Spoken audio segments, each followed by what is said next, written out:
السلام علیکم میرے عزیز دوستو،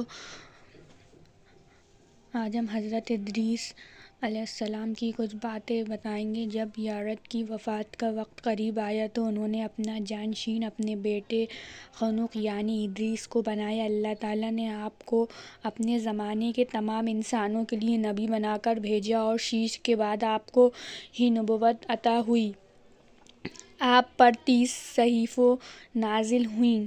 قرآن مجید میں سورہ مریم میں اللہ تعالیٰ ارشاد فرماتے ہیں، یہ ہم حضرت ادریس علیہ السلام کی بات کر رہے ہیں۔ قرآن مجید میں جو سورہ مریم ہے اس میں ارشاد فرمایا گیا ہے۔ آپ قرآن مجید میں سورہ مریم پڑھیے اور یاد کریں ادریس کو، بے شک وہ صدیق اور غیب کی خبر دینے والے تھے اور ہم نے انہیں بلند مقام پر اٹھا لیا۔ اللہ تعالیٰ نے آپ کو صدیقیت کے لقب سے نوازا اور آپ کو صالح نبی کے نام سے پکارا۔ آپ کا نسب حضرت محمد صلی اللہ علیہ وسلم سے جا کر ملتا ہے۔ آپ کی پیدائش حضرت آدم کے زمانے میں ہی ہو گئی تھی۔ آپ نے آدم کی زندگی کو 308 سال دیکھا ہے۔ حضرت ادریس علیہ السلام نے کلام سے لکھنے کی شروعات اور علم رمل کی ایجاد، آپ قلم سے لکھنے والے پہلے شخص ہیں۔ اس کے علاوہ آپ نے علم رسم ایجاد کیا۔ یہ ایک علم ہے جس میں زمین پر لکیر کھینچ کر چھپی ہوئی باتوں کے بارے میں معلوم کیا جاتا ہے۔ اس سے متعلق ایک حدیث میں ہے کہ محمد نے جب علم رسم کے بارے میں پوچھا گیا تو آپ نے فرمایا کہ یہ ایک پیغمبر تھے جو ریت پر خط کھینچ کر کرتے تھے، جس کے خط ان کے مطابق ہو جایا کرتے تھے، چیزوں کا علم ہو جاتا تھا۔ اسی کی وجہ سے آپ کا لقب حرمت الحرمس پڑا، جس کے معنی ہے علم نزول یعنی ستاروں کے علم کا ماہر۔ کپڑے کو سی کر پہننا، آپ نے ہی سب سے پہلے کپڑے کو سی کر پہنا۔ اس سے پہلے جسم چھپانے کے لیے جانور کی کھال اور اون کی چادر جسم چھپانے کے لیے استعمال کی جاتی تھی۔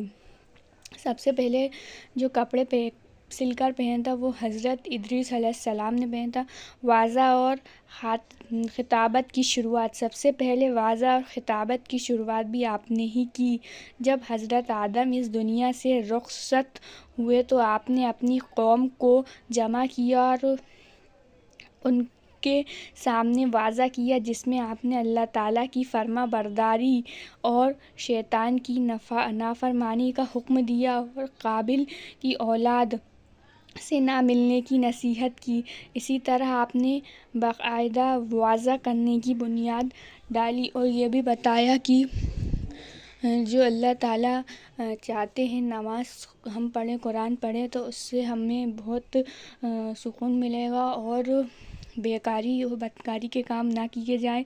نیک عمل ہمیشہ نیک عمل میں پہل کریں۔ ایک بار آپ کا دوست فرشتہ آپ کے پاس وحی لے کر آیا کہ کل اولاد آدم کے برابر آپ کے اعمال ہیں۔ آپ نے سوچا میں اس سے بڑھ کر نیک اعمال کروں تو آپ نے فرشتوں سے کہا کہ ملک الموت سے کہو کہ وہ میری روح قبض کرنے میں جلدی نہ کرے تاکہ میں اور نیک اعمال کر سکوں۔ اس فرشتوں نے آپ کو پیروں پر بٹھا کر چوتھے آسمان پر پہنچا دیا۔ وہ پہنچے تو ملک الموت کو دیکھا۔ فرشتوں نے ملک الموت سے ان کی سفارش کی۔ ملک الموت نے پوچھا وہ کہاں ہیں؟ فرشتوں نے جواب دیا میرے بازو پر بیٹھے ہوئے ہیں۔ ملک الموت نے کہا سبحان اللہ، مجھے ابھی حکم ہوا کہ ادریس کی روح چوتھے آسمان پر قبض کرو۔ میں اس فکر میں تھا کہ وہ زمین پر ہیں، یہ کیسے ممکن ہے کہ میں ان کی روح چوتھے آسمان پر قبض کروں؟ لہٰذا آپ کی روح چوتھے آسمان پر قبض کر لی۔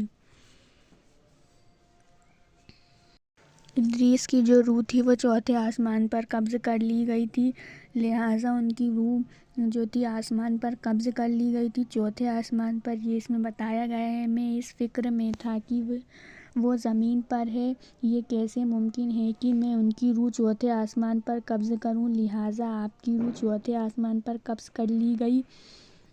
اسی لیے اللہ تعالیٰ نے سورہ مریم میں ارشاد فرمایا کہ ہم نے انہیں بلند مقام پر اٹھا لیا۔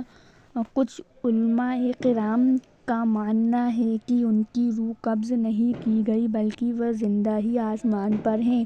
مطلب یہ بتایا گیا ان کی روح قبض نہیں کی گئی تھی، وہ زندہ آسمان پر ہیں اور ان کا جو مقام ہے وہ اٹھا لیا گیا، مطلب وہ بہت اونچے مقام پہ تھے، یہ اس میں بتایا گیا ہے۔